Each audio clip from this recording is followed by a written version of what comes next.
Hip Hop Evolution series on Netflix, among other Right. things. Okay, that's the other one. Evolution. So yeah, so I'm all about media, or a content Netflix. creator across media platforms, pretty much. All right. Yeah, we want to make sure everybody knows what you're about. Okay, I appreciate.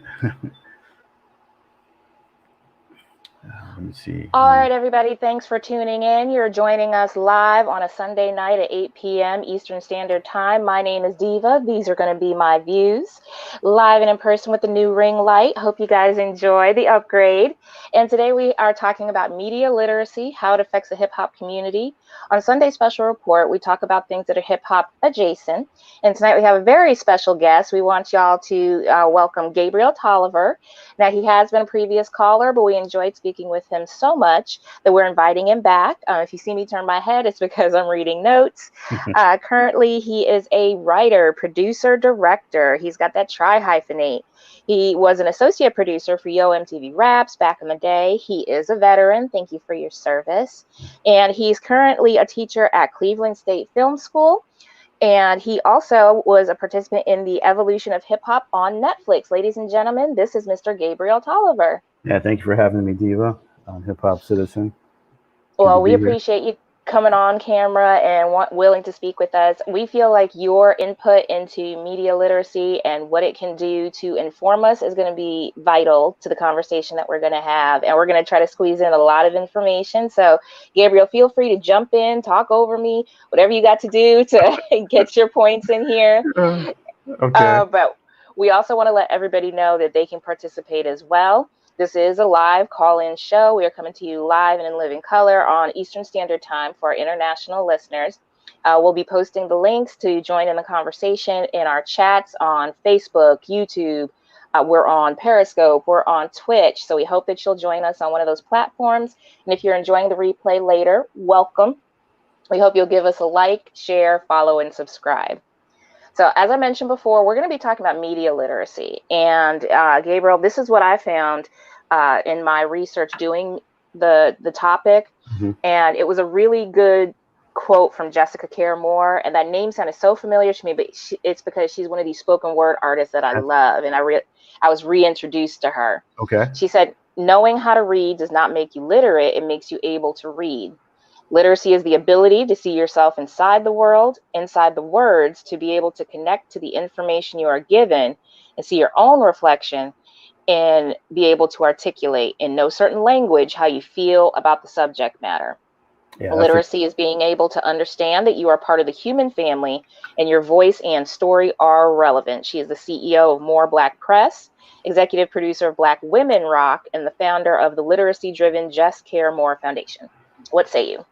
Yeah, I think that quote is spot on. And she's an incredible thinker, poet, among other things, cultural critic. So it's very true. And I think in this day and age, more so than ever, media literacy, it needs to be at the forefront of the times right now, because we're just so inundated with Instagram, TikTok, Facebook messages, and especially in the news. And I think it's very a lot of what I call reference and context is being lost to what we're seeing, and it's certainly being manipulated by various powers and forces. Hopefully we'll be able to get into all that, because I know it's a lot to cover. We're going to try to put it into bite-sized pieces. We're going to have a lot of opinion and anecdotes from our view as hip-hop heads and just as people who are taking in this media. And the first thing we want to get into, Gabriel, is talk about in this information age, which we are still in, what can we trust? Can we trust our own eyes and ears when things can be so easily manipulated? There are the world of deep fakes where people can take your face and put it on something else. There's, voice, stabilizers that can make you sound like Barack Obama if you sound like me. Right. So in a world like this, who can we trust? That is, I look at it as to each their own, because I think going forward, you have to have that curiosity to want to ask questions. A lot of people are passive participants. They take the information that is, beamed at them. And so if you're not asking questions or if you're not curious, yeah, you're going to just take anything and just see it for what it is. Or, later on, you might be like, oh, wow, I didn't know. I didn't think about that, So it really comes down to that individual and they're developing a level of discernment and always Thank you for asking the that question. word. Yeah. And always asking the question, who is framing the conversation? Because, Absolutely. when we think about media, like I did a journalism program at Berkeley, and it was quite apparent that what they call the newspaper field or journalism field is called the fourth Yeah. estate. And it has so much connotations to what that really means. But when you really look inside, and as I did briefly, and I still see today, is that a lot of people framing these conversations are not reflective of the diversity of thought or opinion or of people in the newsroom. And Absolutely. so, That's what's been coming up lately mhm, is a lot of Black writers, a lot of Black journalists are now, especially when the Black Lives Matter movement really picked up steam with the catalyst of George Floyd's death, they wanted to be out there in the protests as individuals. They wanted to be able to talk about it in their opinion and, like this word, add a little bias to their writing. And newsrooms have always considered themselves bastions of unbiased fact reporting. We're just giving the people what happens. And now if they come to their editors and say, actually, I want to frame it in my opinion, they're shooed off. The story is taken from them and given to another writer. I've read about this. mhm. Why aren't newsrooms keeping up with the diversity of the population they claim to serve? Because it's still like, in essence, an old boy network, very Mm, entrenched. People still hire who they know and who they're comfortable with. And, to the point of like injecting personal opinion, it's kind of like an irony because we look at the history of news and journalism since back in the day, it always came from a particular perspective. When Martin Luther wrote his 95 treaties against the Catholic Church, it was coming from his opinion. And then when we think about the history of journalism in this, United States, I mean, they had a hand in propagating, promoting, and maintaining Jim Crow and a lot of other, discriminatory notions and ideas because that's what people read. So right. it's a very interesting uh, thing about who frames that conversation. And now, of course, not all newspapers and all that, but it comes down to who are people comfortable with. And newsrooms Yeah. are still, it's not that. In some ways, it's not that deep, but they make it more problematic than it needs to be. And Right. people are very uncomfortable. People are very, within their privilege. I mean, nobody becomes a journalist uh, because, oh, it pays great. Right. I mean, people become a journalist because they feel like they want to say something or they want to shed light on something. But again, Right. that has all the nuances, the implicit and complicit biases and stuff. So, newsrooms are still, majority white male, run and control. Unfortunately, Yeah. that is the case. And what I've noticed is that when you do try to look for someone who might have the same voice as you, or you want to see a different perspective, let's put it that way, you have to actually go into almost an echo chamber. You have to go into the tribal sections of the internet to find, Hmm. Black news, Black female Right. news, or Hispanic news. You have to Right. go to these different places instead of being able to find it in one place that's going to cover everybody. Is that a blessing or a curse? Because can you cover everybody to their satisfaction? I think it really depends on where you are. Like, there's no reason why, for example, the New York Times or the LA Times or the San Francisco Chronicle should not have a newsroom and editors that reflect the population of New York City, the East Bay, or, LA County or Riverside County. You know what I mean? Right. So it really behooves, and now all these organizations are like, yes, we must do better, and all this other stuff. But, it's really about actions, not, deeds, not words, and, not signs in yards and signs in windows. Exactly. But the most important thing too is like when they're talking about diversity, if you don't have diversity in your personal life, everything else that comes out your mouth is hollow to me. That's just me. Oh, Because you right, have to have a reference point, not just right, some passing relationship with somebody at Starbucks or the mail person or the UPS person, but right. Like my meaningful. barista is Hispanic. I know what the people go through. It's like, no. No, no. So for those people who are talking diversity, who don't have diversity in their personal life, their learning curve is still going to stumble. They're still going to have issues unless they realize, hey, I need to augment my limitations with people who know, and then Right. get a crash course. You need to be able to look to your circle because you are the sum of the 5 people who are closest to you. I've learned Right. that over the years. Mhm. And if you don't have different perspectives coming to you, even ones you may not agree with, then, or make you uncomfortable, then you're sitting in your own little bubble. And it's hard to sit in that discomfort sometimes. And what can we do to be critical and analytical thinkers? Because I think that's the next thing is, if we are looking and doing the research and trying to look in different news sites, like I've started subscribing to Indian news, I've started subscribing to Sky News over in Britain. I want international perspectives of what we look like from the outside. Right. But how do we tell ourselves who to trust? Like, what's the difference between analytical and critical thinking? Let's start there. Yeah, I mean, that's a tough one in some ways because again, I feel like it comes back to that individual and who's facilitating those critical thinking skills, or having the opportunity to, or having a reference point to be able to do that. And but I think it all comes back to curiosity, asking questions. Why is that? Or they reported something here and yet they reported it different here. I mean, one thing I think that can help with that is seeing the anatomy of a story.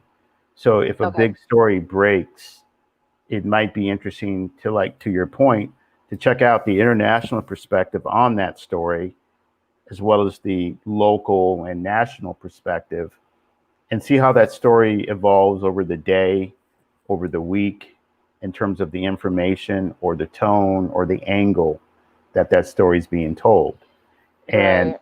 I tend to find that international news, yeah, they can, depending on who they are, they can have a more of a subjective view, or I'm sorry, like an objective view, and also, speak to truths that are not really touched upon unless they have to be, unless somebody calls them out. It's Right. like, I remember the New York Times a couple of years ago, they started to humanize like racist people who had alt-right views, and kind of humanize them in a way. And then with the word, Okay. yeah, and then with the word alt-right, I mean, that is a coined term that, is code for, for somebody who, Yeah, it's like a frou-frou version of, no, you're like an you're a racist. outlier. Yeah, yeah, Yeah, like alt-right. Like, yeah, okay. It's like Diet Coke Light or something. Like, how do right, you exactly. Yeah, Hey, so Catherine, checking in on the Facebook chat. Y'all know you can call in and have a part in the discussion. Our yeah, links are going to be in the description box below. And excuse me while I readjust here. But go on with what you were saying, Gabe. yeah. So it's how these terms are coined. Just like I remember when I was in service, there was the difference between saying insurgent as opposed to enemy combatant, or terrorist, or something like that. So it's Ah, it's about the language, and like, okay, okay. how do we, how do we, how do we give something a different name and spin it? I mean, it's all spin to a certain Yeah, extent. to make it palatable, Yes. for Yeah. their audiences, and it's all about, okay, well, who's that audience, you know? Exactly. I think you make a good point, and I think a lot of that comes down to you do have to take it apart. When you hear a story, go ahead and get other perspectives. Go ahead and check different news sources, different news sites. Absolutely. If you saw it on the Shade Room first, please go look at the Chicago Tribune or other sites and get other perspectives. If there's a part of the story you don't understand, you should be looking that up. People are even starting to saying search engines are political. Like everybody's accusing Google of being liberal, so they don't want to use their search. And I'm just Mm. like, I still think of the internet as a tool.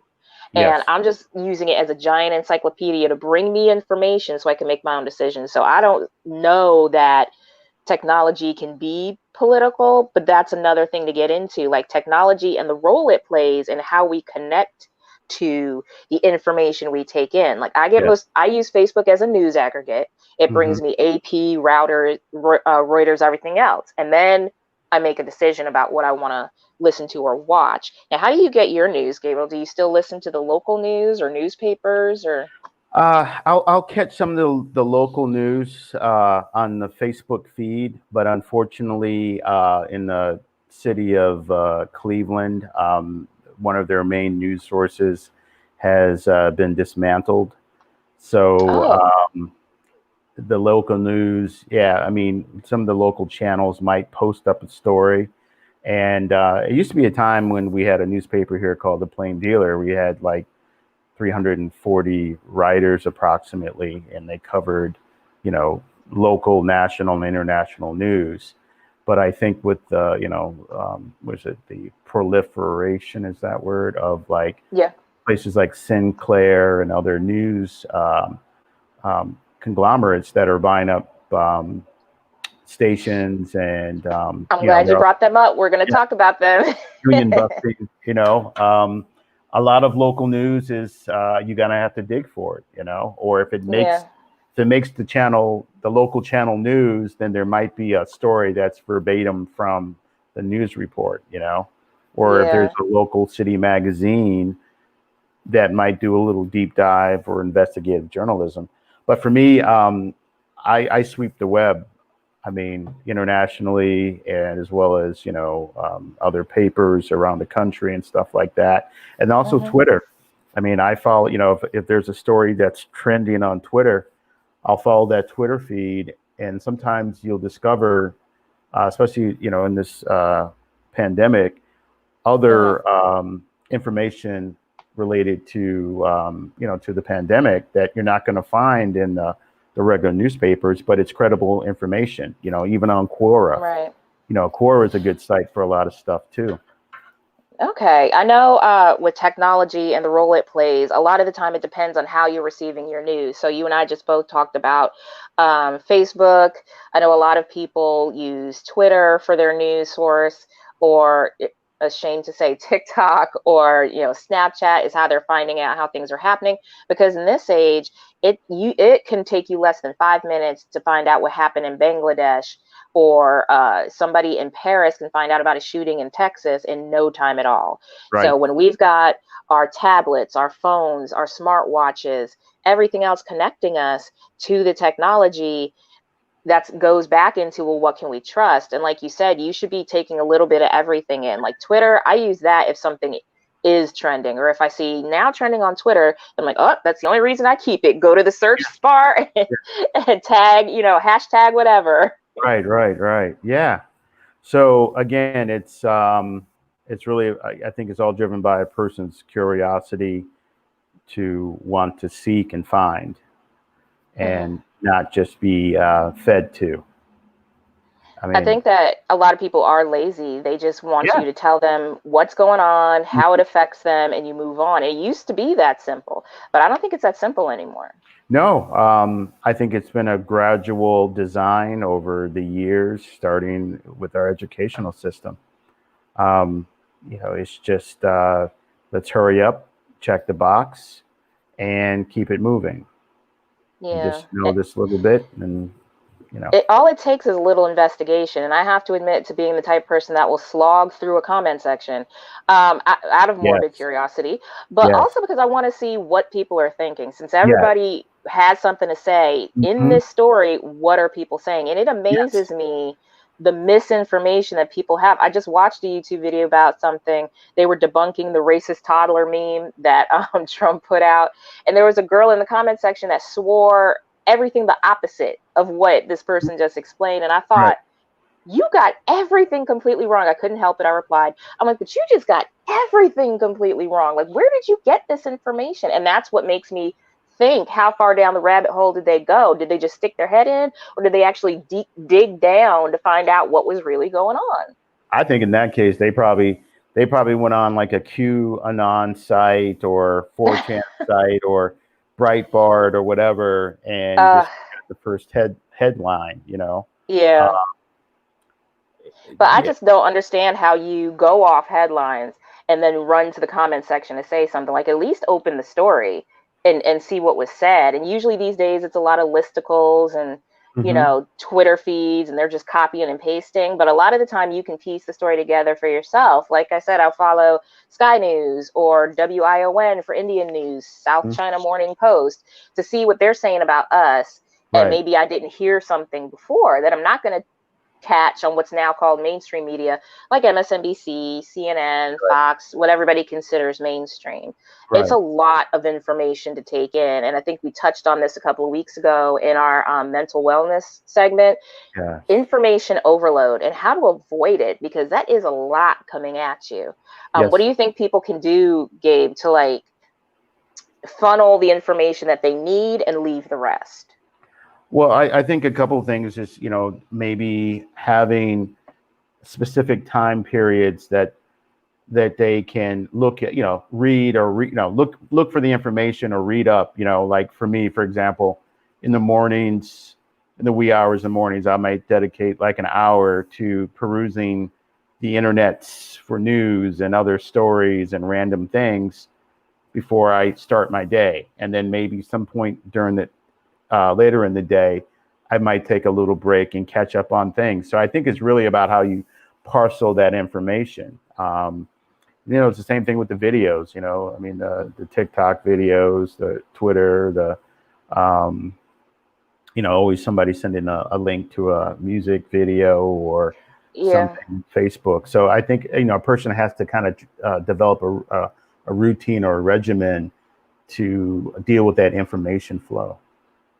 Okay, I mean, that does make sense. I've started like sometimes just detoxing off Facebook for 2 or 3 days. And my friends know how else to get a hold of me if they don't see me posting, or if it's something important, you know, I'll find out about it when I log back on. But there's just so much negativity, and my mind in particular tends to ruminate on something, put myself in this situation. What would I have done if this random lady in the grocery store spit on me? Like, you don't want to have to hold on to that within yourself. So that's what we spoke on in our mental wellness. Like, you have to not compartmentalize, but just put it away. Like, if it doesn't feed you, don't water it. So when you have a lot of information coming in, be careful what you're taking in. And also, to add to your point, Diva, I think it's also at what time of, for example, of the day you're taking in that information, because we see it right now. Like, people have the tendency to watch the night news before they go to bed. Now, depending on the news channel, whether local or national, there might be a slate of stories that are you know, negative or depressing, because there's a saying, if it bleeds, it leads.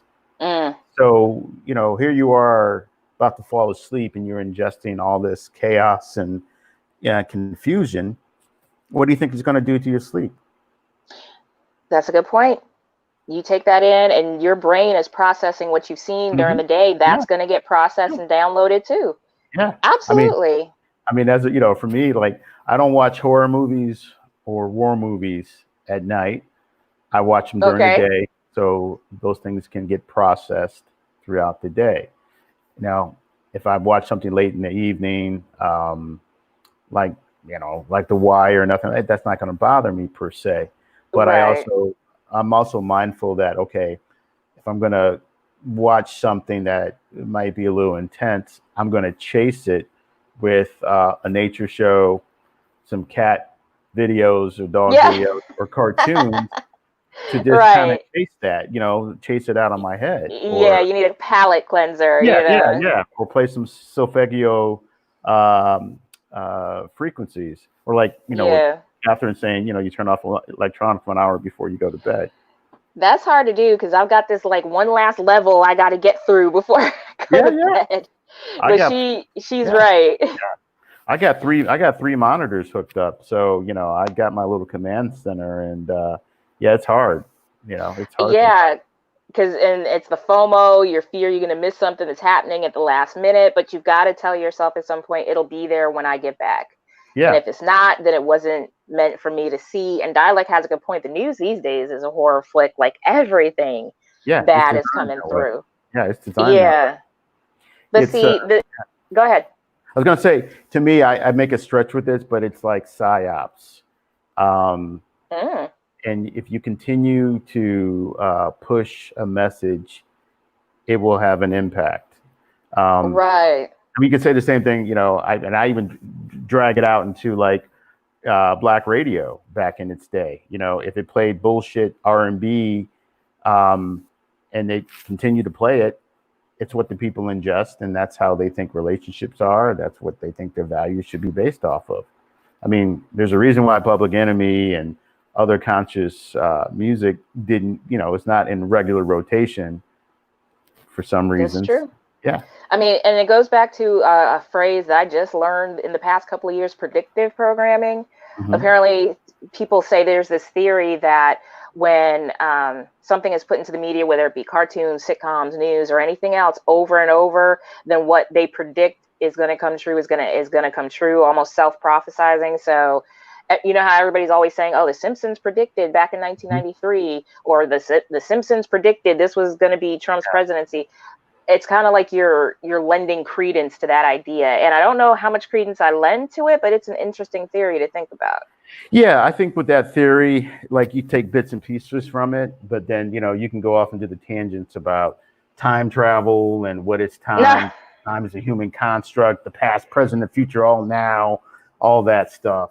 Yeah, that's something I would probably let John Architect handle on Tinfoil Chronicles at some point. So we would let him go into that. Yeah. But I think it's not too far-fetched to say. No. It's not too far-fetched to say that if you always feel like somebody's watching you, that's another thing you have to keep track of on your internet and how you take in your media. There's cookies, there's trackers. Have you seen the meme going around about fact checkers on Facebook and how to block them? Oh no, I'm not familiar with that at the moment. Okay, so one of my obviously paranoid friends sent this to me, and it started going around in my feed, of course, after she sent it to me, because they're always listening. And what you do is you go into Facebook, you go into your settings, and you go into your block list. Yeah. In your block list, you can search for names because you may be looking up somebody that you don't like from a comment section. Well, if you go into Facebook, you can type in fact checker or facts or check, and it will bring you back this list of like, I had like 50 names of just fact checker. What people are saying is that that's Facebook's way of tracking your comments and the posts you like, and whether or not it's factual under their community policies. Wow. Now, that was the conspiracy theory going around, and I admit I went in and saw the list, and I just went block, block, block, block, block. Because first of all, I don't know you, so why are you following me? But then at the same time, everybody's like, no, it's Facebook, and they're following you, and it's paranoid, and that's how they're gonna get us, and it's Skynet. But nobody could go back and say how to debunk it. And I haven't seen any news stories debunking it yet. Everybody just keeps passing this meme around. So do you feel like it is somebody always watching us between cookies and trackers and things like that? I mean, like 2 years ago, there was a big information theft at the CIA in their cyber division. And there was, programs related to cyber snooping, so like you could, you could watch somebody from their computer or from their TV. It's possible and doable, I mean, I personally think you have to be somebody of a real highly extreme interest for them or somebody else to deploy that. I wouldn't be surprised, and this is just me, like, okay, well, we had was it for TV? They used to be thing called the Nielsen ratings, right? I mean, TV shows Oh live yeah. by that. I never got a call, as far as I know, growing up. We never got a call from the Nielsen ratings. So who are these people? You know? Right. I You know, think I like, got one internet survey from them, and it wasn't even related to TV. yeah. It was So something else. Yeah. right. You know, so there are all these things, even with our cell phones. Like one thing I had told some people about, especially with the righteous protesting that's going on across the country, is that some of these police departments, they employ what they call stingrays. Stingrays mimic cell phone towers. So if I have the right device, I can set off in the van or off to the side, and I can pull everybody's cell phone numbers. I can track their feeds to Twitter, social media, and if they're members of the protest movement, I can start to track them now. I mean, China is leading the what do you call it, the dystopian future for that already. But Clutch the pearls. yeah, Let me so find out. yeah, Okay. Because I read something about that too, that they're starting to track protesters through hmm facial recognition and yeah, other ways so that yeah, they can like track down if they're part of a bigger terrorist cell or something like that. Like that protesters always are considered terrorists until they're not. And I yeah. never understood that. Right. I mean, it goes back to framing the conversation. Another person's freedom fighter is another person's terrorist. Exactly. I So mean, it really just depends on who's telling the story. exactly. I mean, case in point. I mean, we look at the history of the Vietnam War. I mean, the North Vietnamese and the Viet Cong. We looked at them as the enemy. But when you do some reading about like their leader,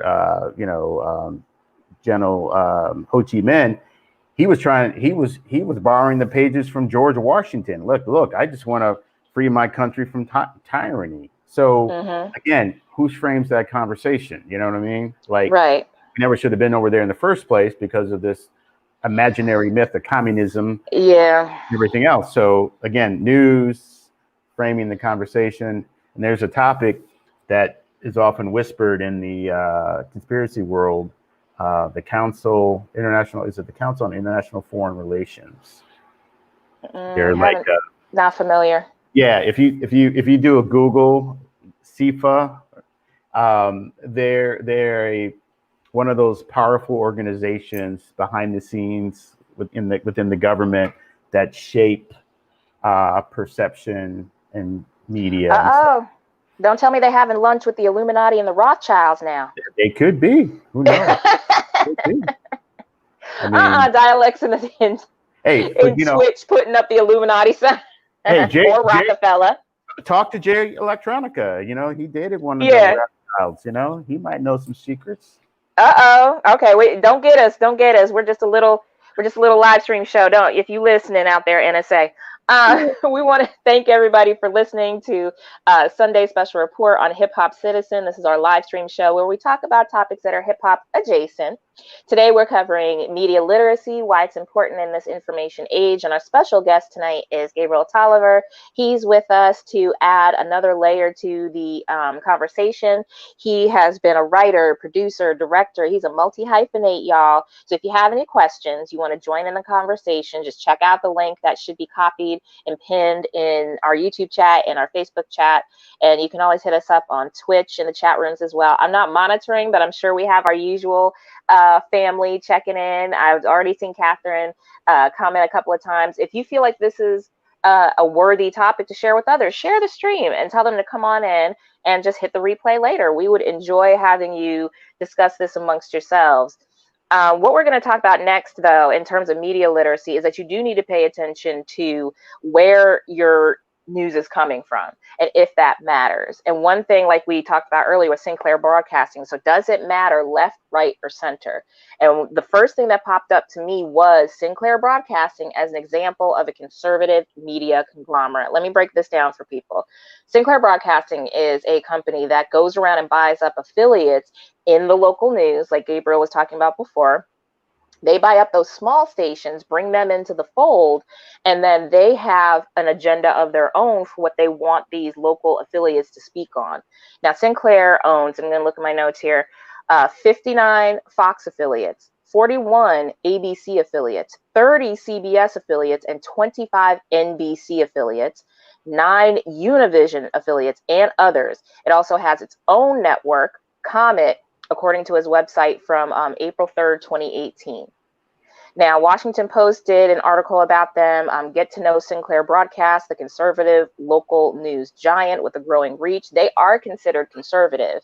So when you see a company like this just branching out, and it's in different states, it's in different localities, the reason Sinclair comes to mind is because at one point, people noticed that all the local broadcasters were reading the same copy from Sinclair to go out into the audience. And that was the first inkling anybody had that Sinclair was controlling every affiliate. And Gabe, I know you have to have something to say about that. Oh yeah, it's part of that, the messaging. It's the on messaging, the brand. It's just like radio. There was like Jack Radio at one point in time. I mean, it was all driven by the same format. You just slot it in different songs, and so I believe it's similar to that, and because Sinclair makes no bones about their agenda and who their allegiances are to. So if they control the means of broadcast and distribution, they can control the message. So yeah, I mean, I think that's what people need to pay attention to. Like we were saying too before, where is your news coming from and how are you receiving it? Mm-hmm. So if you have a local station that you trust and you feel like they are unbiased and you're just getting the facts, look at who owns them, who runs the affiliate, who is the affiliate. Yeah. You just know them as SOC TV, Channel 9, but are they ABC? Are they NBC? Find that out first. Then see who owns that affiliate, because it's not just NBC reaching down into your local news. That's a separate private company giving you your news. Right. And how are you getting liberal leaning news? Are you getting, like you said, alt-right news? Are they firmly in the center? Is there a center anymore? That's what you need to pay attention to. And one thing, like I said, I wanted diversity in my media to try to keep media literate. And I have to confess, I tried to follow, like, what's his name? Ben Shapiro. I started following Daily Wire. I'm like, okay, I feel like I'm in a bubble. Mm-hmm. And I want to see what the other side of that story is. We're all looking at the same story. What's the other perspective? I'll admit, I lasted 2 weeks. It was just, oh, good for you. My heart couldn't take it, because while he is a knowledgeable and intelligent person, and he's well-spoken, right, I just couldn't agree with the stance. And I don't know what that says about me, because as a knowledgeable person and as an adult, you say to yourself, well, I do want to know other perspectives, and I do want to be able to discuss different sides. But it just, I couldn't take it. I mean, between the comment sections and the framing of the articles and just what he was speaking on, I didn't want anymore. So I ran back to my bubble. And that's fine. I mean, at least you went out and, you practiced discernment. You saw what you could vibe with and what you can't vibe with, and that's discernment, and that's perfectly fine. I think, though, unfortunately, a lot of what they've labeled right-wing news and all that, I mean, a lot of it is versed in ignorance. And it's been propagated. It's been propagated on high. The term fake news. F science. Science is. So this devaluing of intelligence is what's been very pervasive over the years here, and it's taken to the to a new extreme out here. Absolutely, I think. I just almost lost the train of thought. So the graphic on the screen is exactly what it comes down to. It's on the internet, so it must be true. But it turns out that it could be just as fake as anything else. But because it's from a source you trust, you just take it at face value. You don't try to dig deeper. You don't try to go into it. And I don't suggest anyone with a tender heart go look at like Stormfront or Breitbart or any of those places. I felt Ben Shapiro was kind of middle of the road for a right-wing perspective. But even then, I was just like, oh, no. I mean, I mean, And all this, when you bully it down, it's buried in xenophobia, hate. At the end of the day, Yeah. I mean, yeah, there were those old timey Republicans about fiscal conservatism and all that, but all I that don't also remember had an that. agenda. That had an agenda too. I mean, Absolutely. Shout out to Michael Mitchell. What's Dialect saying? Tell lie vision. I yeah, haven't heard that one before. Dialect's coming out with the gems he's dropping tonight. yeah, I found the thought I was coming up with. These days it's like fact, your feelings are not facts. hmm And that goes for both sides, and I understand that. There's nothing wrong with being mindful of people's feelings, but you can't take your hate and make that news and say it's the truth. And you can't right, take your fear and make that news and say that's the truth. That's what you think, that's what you feel, but your feelings are not facts. And I got right, that, that's a saying anyway, but I know Philip DeFranco on YouTube, that's another, quote unquote news outlet on YouTube who's got a small platform, but it's far reaching. And that's hmm another way people get their news. Specific YouTubers, specific video people on Twitch, that they only listen to that person, and that's how they find out. So again, examine who you're listening to, right. how they're framing it, and what that news means. What's this graphic? What do you mean all my facts are wrong? I copied everything straight off the internet. Yeah, I mean, just because it's on the internet, is it a fact? Right, What have you right. learned? What sources have you checked? hmm Cite your sources. Well, Wikipedia is not a valid source, people. yeah. I mean, that's and that's what you kind of touched upon the thing about libraries. I mean, I will I will defend and die for libraries Because because it's a repository of yes, the facts and opinions, yes, and you're able to just check for yourself. right. But like And you said, people don't want to do that anymore. no, because everything's at their fingertips. We're a fast food society. We want it now, fast, right away, instantaneous. When it And comes to media literacy, you can't. That's no, not how it goes. no, You have, no. in order to make yourself media literate, you have to do the work. You have to be a critical thinker, an analytical thinker. hmm Socratic method. Why? Ask why for everything. Ask Yeah. why 5 times and see if you hmm get an answer. Right. It's important to do those things so that you feel that you are getting the whole story.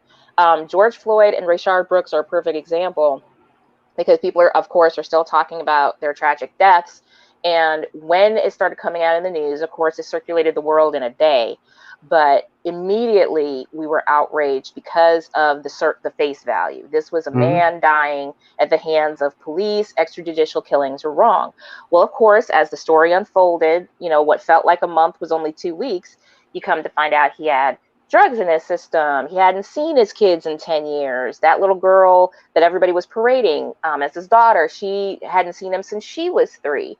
He had a whole girlfriend that nobody knew about. He had a criminal past, which they always love to bring up. hmm More parts of the story come up now. That those facts do not devalue what people were fighting for and the catalyst he became.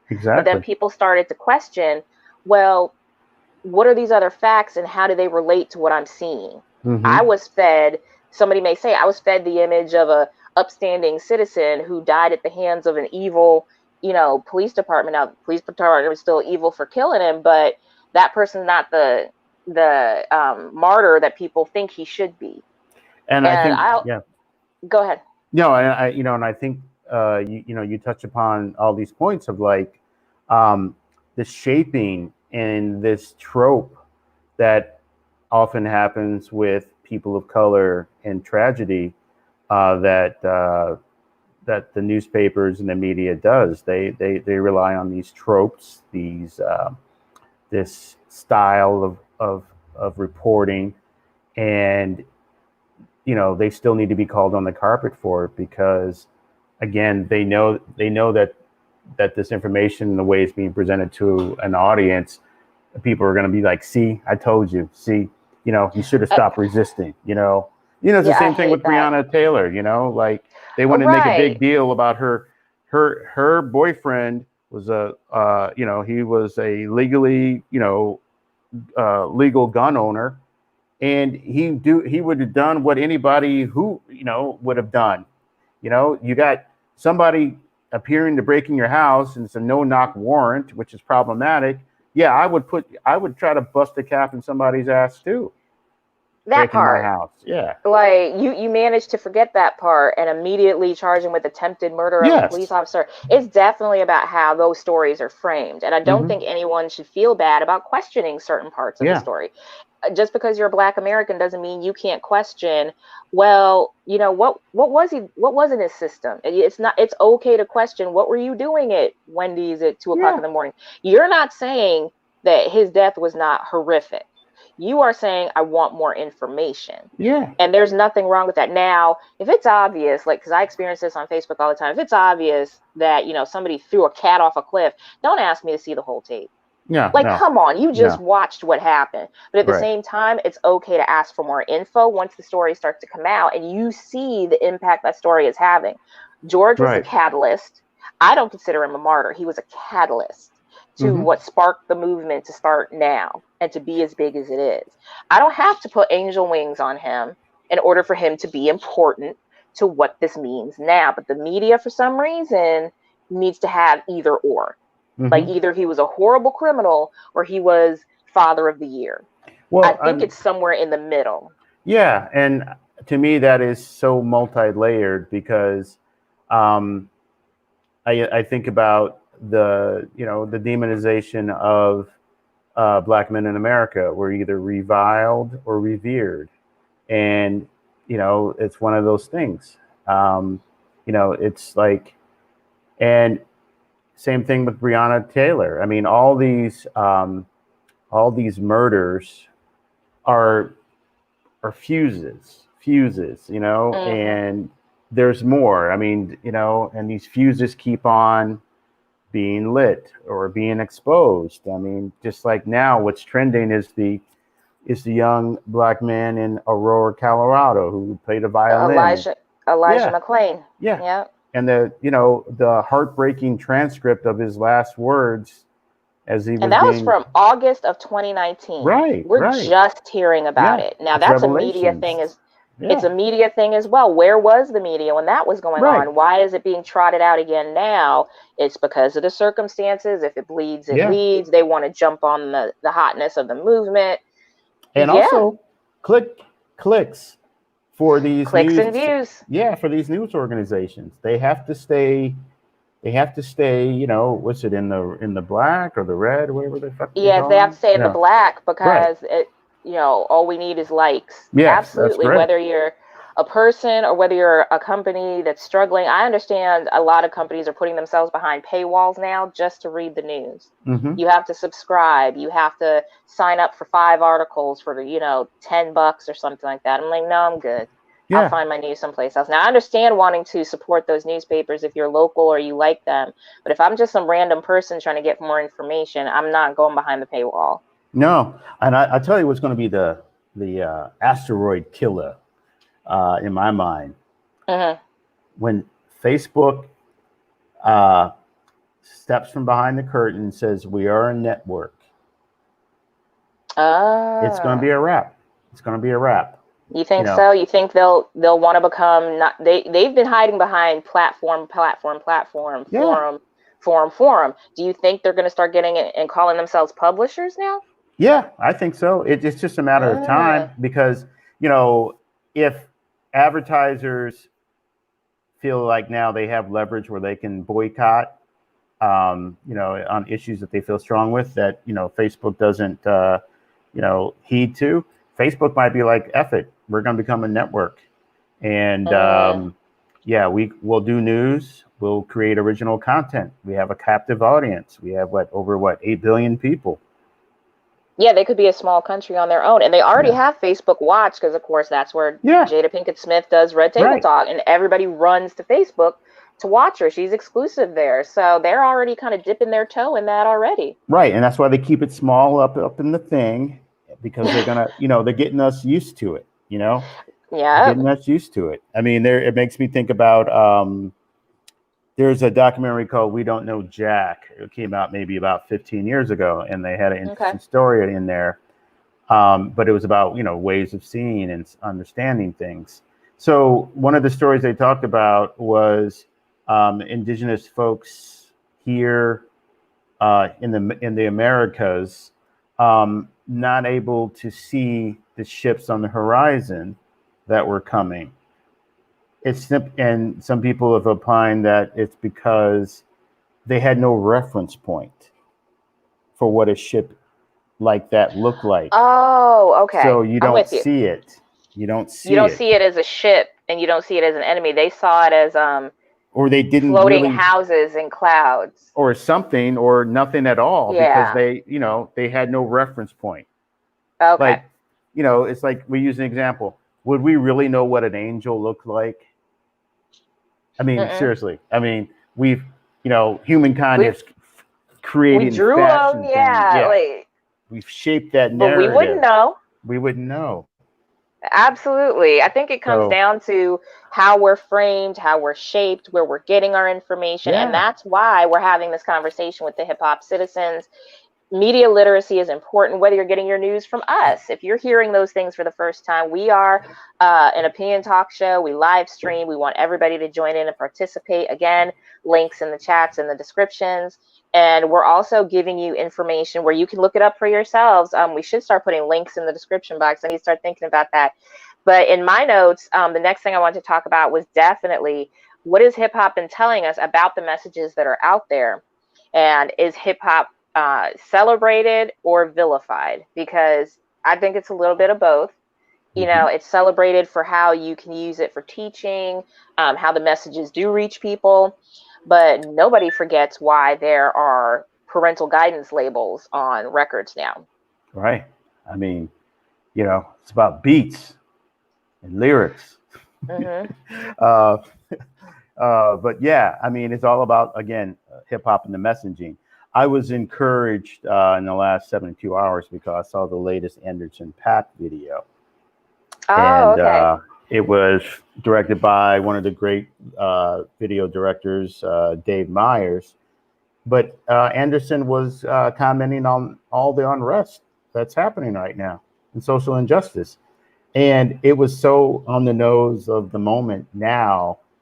And I was just like, right on Pac, like, man, it's like I almost felt like he shot this video, a couple days ago, because it's just so on point.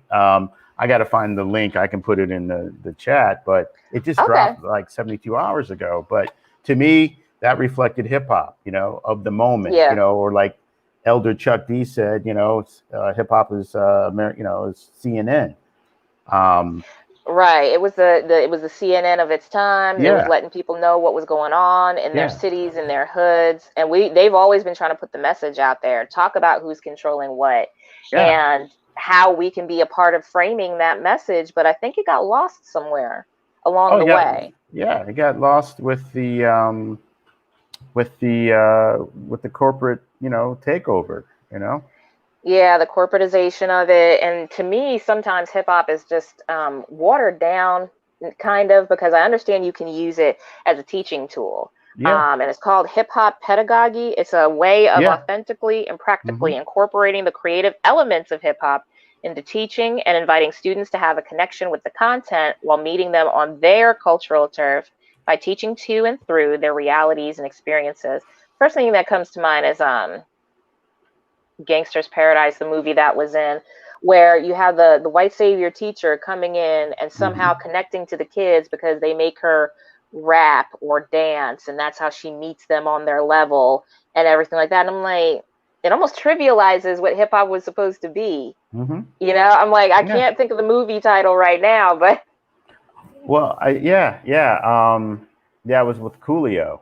I can't. Michelle The Pfeiffer. name of the movie. It escapes me. I'm sure somebody will tell us, but I almost feel like hip hop is more than that. It's more than just a way for you to be cool and down and, connected to the people you're talking about. There's more to it, and that's why people take it so seriously. Yeah, I mean, true fans of the culture, and there's other people that are what I consider cultural tourists. Dangerous Minds, thank you, Dialect. Yeah. He is a repository of information. That's right. That's right. Dangerous Minds. So yeah, yes, I mean, sir. And I think that there's a lot of people that are cultural tourists. I mean, I think about, coming That's up a good term. with hip hop and knowing in particular, non-Black people that were down with hip hop back in the day, and the message turned for them when it got to be political, or they just kind of grew out of it. It's like cultural tourism. Yeah, how do you grow out of something that is so entrenched and culturally significant and a part of you? Like, I'm just coming back around to hip hop these days. I was not really, I really wasn't listening into anything modern. I was just kind of like replaying old things and listening to CDs and things like that.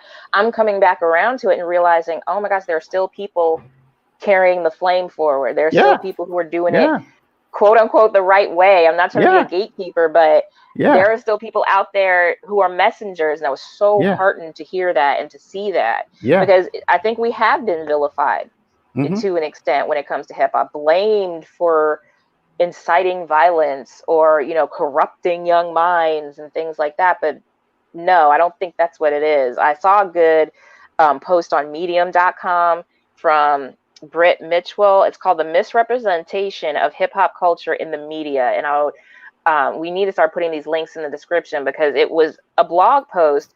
Again, be careful where you get your information, because a blog post is just, an opinion sprinkled with facts to fit that person's narrative. But it was a good starting point for a conversation about what hip hop means, how it's been misrepresented, and what message people say it still has. Yeah, and part of that misrepresentation is a two-way street. I mean, if you're a hungry artist, and depending on what your moral compass is, you might do that deal, to represent it in the not greatest light, because you justify it like, yo, I gotta get paid, And there's people out there, we could probably name off that are questionable. So it's really about, where their moral compass is. Some people, because they're rapping, they're not really of the culture. I mean, Zora Neale Hurston said, not every skin folk is kinfolk, and the same thing can be applied to hip hop.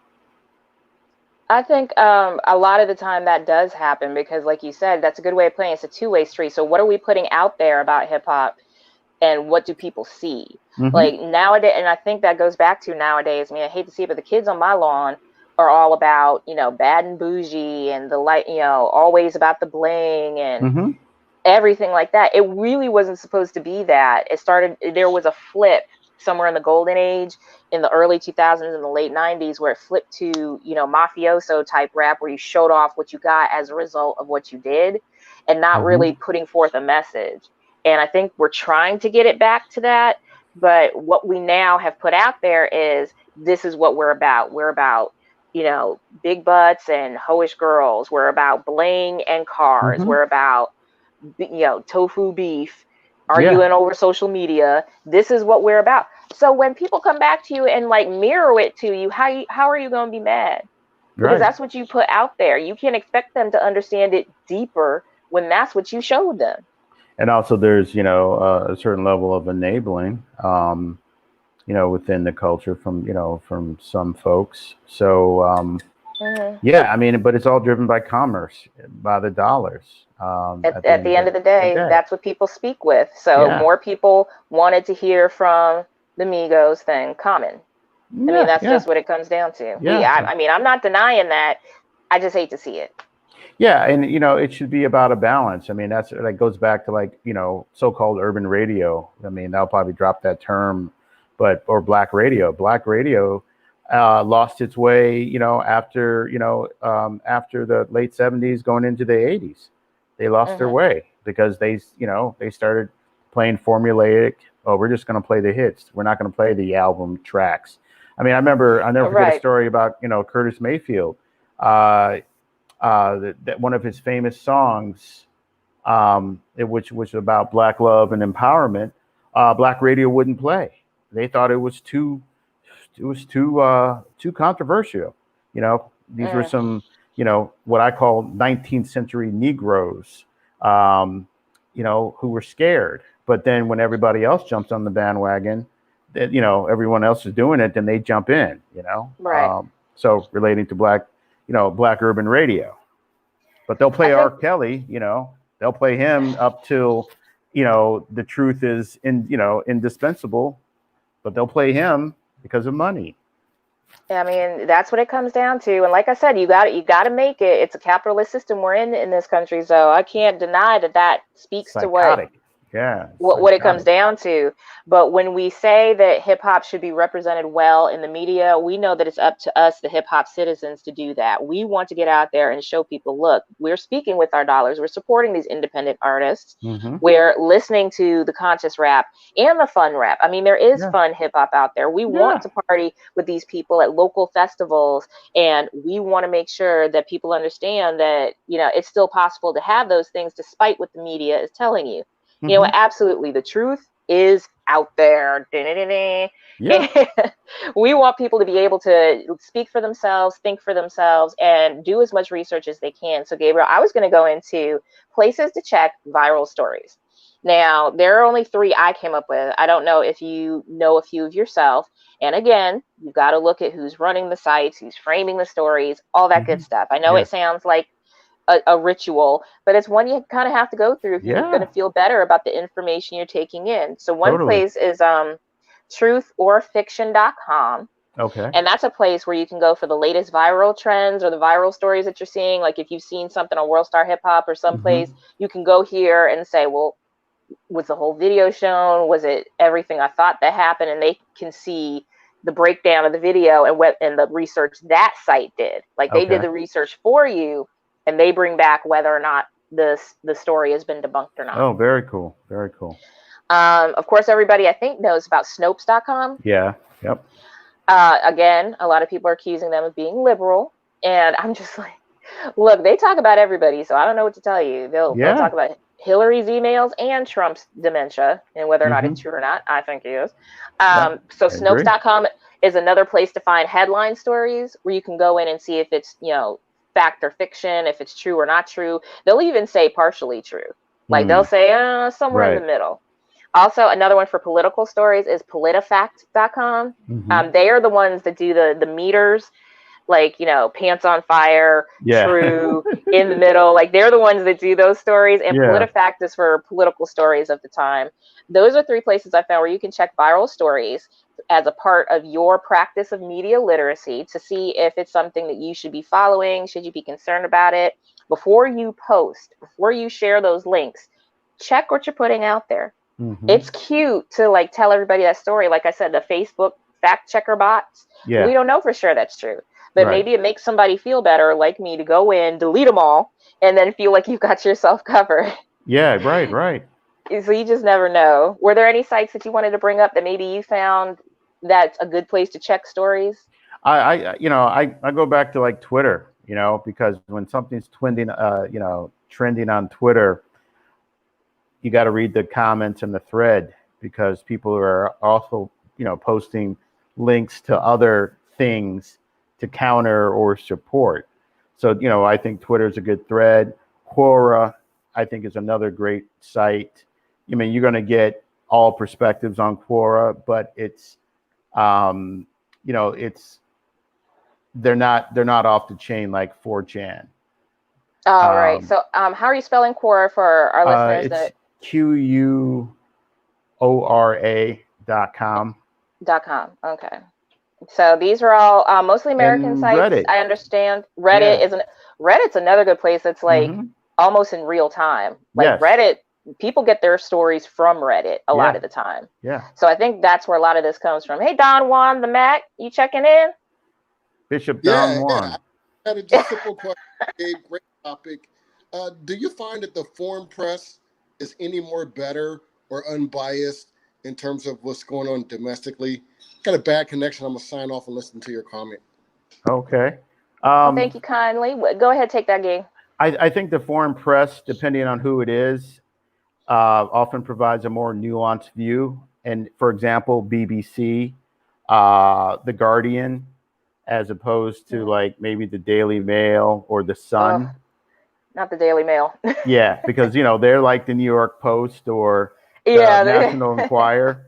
Yeah. So, and then you got Al Jazeera. I mean, they were back in the day. They were trying to walk the tightrope, especially during the wars in Afghanistan and Iraq, in terms of how they covered the wars. Um, as a side note, I remember this one report. There was an Al Jazeera guy, and he was with the Taliban, and they had just took over one of our forward operating bases that got abandoned. But it was a good story because he was talking about the American withdrawal from the Hindu Kush Valley, and they were all up in the video, up in the fob, and taking our leftover taxpayer dollar equipment and everything else. But it was real. I was like, okay, I respect that. I mean, the dude was he's out with the Taliban talking about, hey, this is what's going on in Afghanistan. Americans pull out, Taliban moves in. I mean, you're not going to get that on. You're not going to get that on. NBC. CNN or MSNBC. Like, they're not going to be like this. We left, and now they've got our leftovers. Yeah. look at here. Yeah. So I was like, I respect that. I'll find that link and I'll send it to you. But, that would be funny to see. I mean, the foreign press is going to give you a look at your country in a way, hey, Freddie Gutierrez, in a way that you may not be seeing it from the inside. Yeah. And I think that's why I like watching like Indian news. The Indians will drag Trump. It's hilarious. South China Morning Post. I like seeing their perspectives because they let me see what's going on here in a different way. Like, I'm experiencing it, but they are like looking at us like, oof. Also RT, RT too. Russia Today. Yeah, they'll bring it. And, they got their agenda, but when it comes to... Of course, all these places have their agenda too. But, when it comes to, especially pointing out, Sam's hypocrisy and stuff like that, like RT, they bring it, so, yeah, I think that's a good mixture, especially with South Asian news. I think foreign press absolutely had their agenda too. I tend to think they're a little more accurate because they don't want anybody coming back on them, whereas American news will push back. Like, we said what we said. And I think that's why foreign press it's good to get different perspectives. Like you said, RT, I follow AJ Plus on Facebook. I follow AP and Reuters and all these different places to get all sorts of stories from around the world, not just American news stories too, just like what's happening outside of my bubble, what's happening to other people, so I'm not so hyper focused on this one thing over here. One thing before we, get into anything else is the 5 core concepts of media literacy. There are some concepts that people prescribe to and think are a good idea to use if you want to work on your media literacy. So one set I found where all media messages are constructed. These are things you want to keep in mind. You should also have access to media. You don't want secondhand stories. Awareness of authority, context, and credibility. Be aware of where their authority comes from. What context are they using? Are they credible?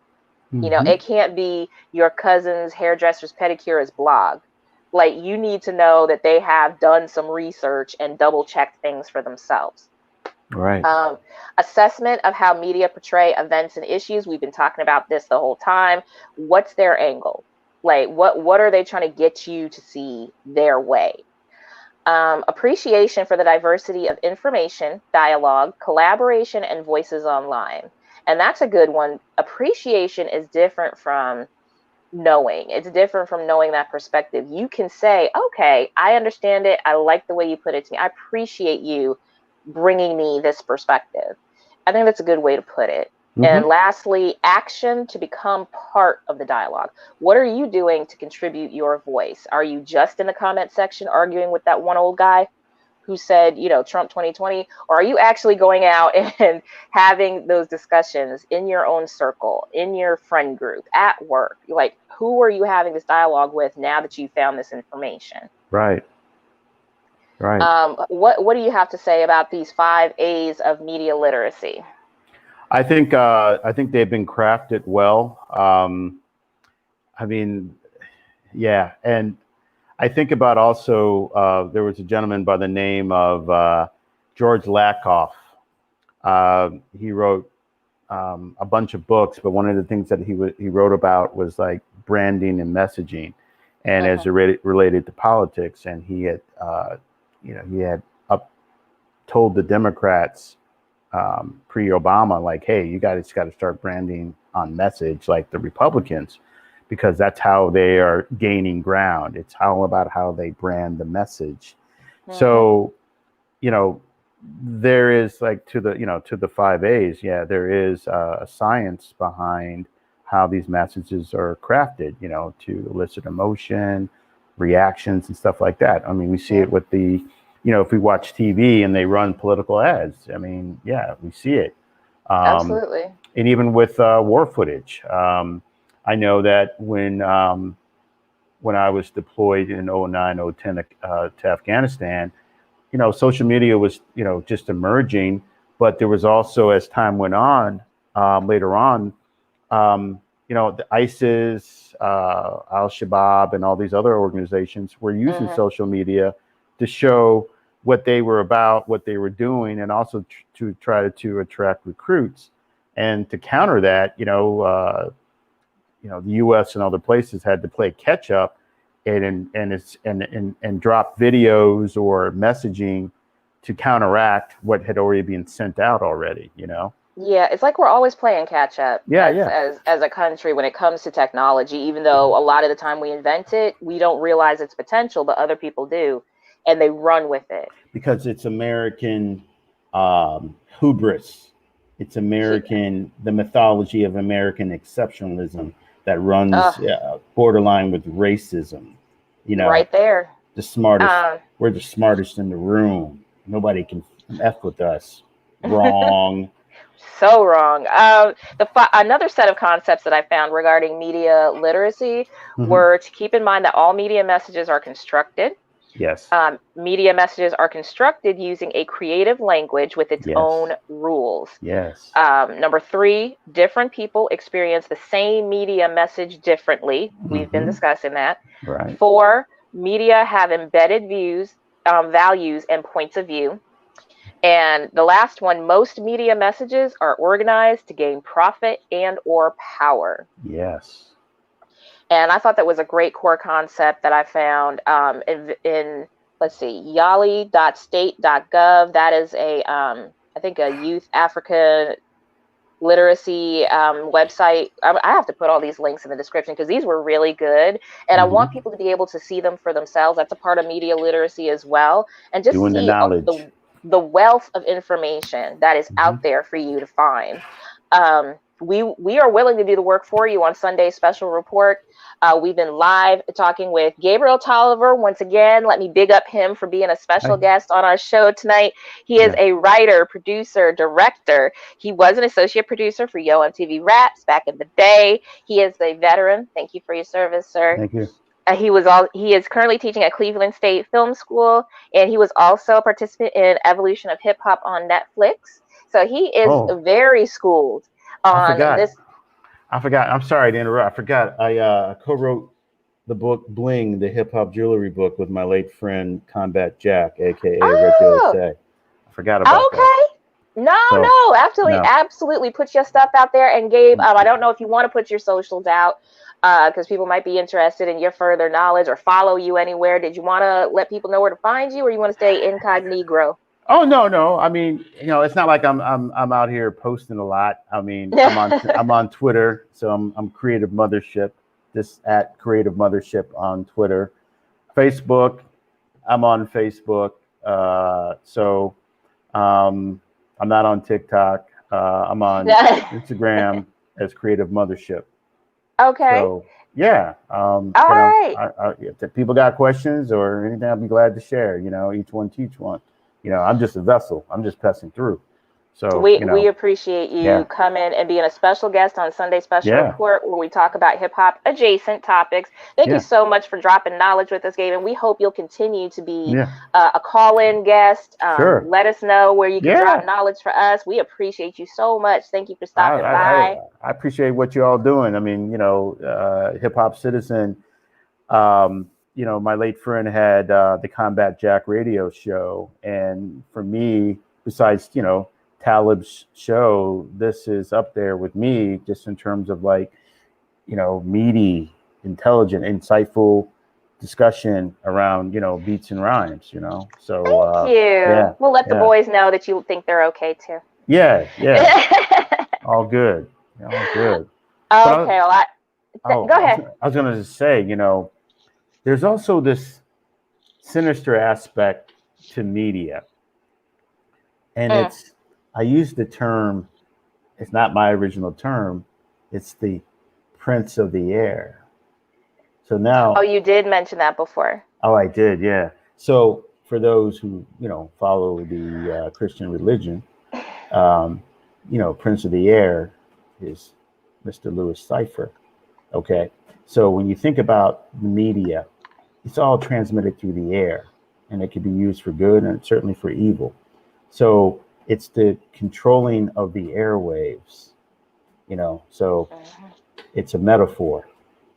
Be careful what you take in out of that air. Right. Because messages can make you think about things and do things, and you're not even aware of it. You're operating on frequencies. Yeah, I mean, that is deep. That's esoteric. It is above my pay grade. So what I'm going to do is close things out by letting y'all know that we appreciate all our hip hop citizens. We see you all in the chat. Thank you so much for rocking with us. We want to shout out Freddie Gutierrez and his friends listening. I believe in Medellin, Colombia. Thank you. Catherine, Micah Mitchell is checking in. Don Juan was checking in with us. Of course, Dialect had us on the board. Thank you. Thanks to Dialect 718. You can find them all. Thank you. On HipHopCitizen, we are on Facebook, Instagram, YouTube. We are on the Periscope. We are everywhere that there is a social media platform. Please hit us up, follow, share, like, subscribe, share the stream, hit the replay. Let your friends know you had a good time listening to this topic about media literacy. You learned something that you want to share with them. We're going to try our best to get some links for the information in our description box on YouTube and on Facebook. If you have any topics that you'd like to see on Sunday's Special Report in the future, also let us know in our comments section. I'm the Diva. These have been my views. You can find me at It's Diva Views on Instagram and Diva View Citizen on Facebook. And thank you so much for checking in with us. Now, July 4th weekend is coming up. We want to let you guys know that we do need a vacation. So we will probably be having a replay next week of our last Sunday shows, or we may just be taking a break. We want to wish you all a happy and safe holiday from Sunday Special Report. Check in with us later, and we'll see you Friday night for Friday Night Live, Tuesday Bash Brothers at 8 p.m., and Friday lunchtime mix with DJ Unknown. Yay for the schedule. Right on. That's a lot. All right, thanks, y'all. Yeah, that's a lot. That's a lot of content. We're trying to get more. So y'all stay with us. And because we're trying to get more content and keep the lights on, hit us on the Cash App. Give us a tip at $HipHopCitizen. Stay hydrated. That's important, too. I know. I had to stay I've been going for so long. Stay hydrated. Right. Stay hydrated out there. Yo, drink your water. Sometimes drink your water. You just need to drink a lot of water. Stay hydrated. Yeah, and get your fruits and veggies. That's right. That's right. Feed the mind. If it don't feed you, don't water it. All that good stuff. All right, y'all. We'll check back in with you as soon as we can, and take care.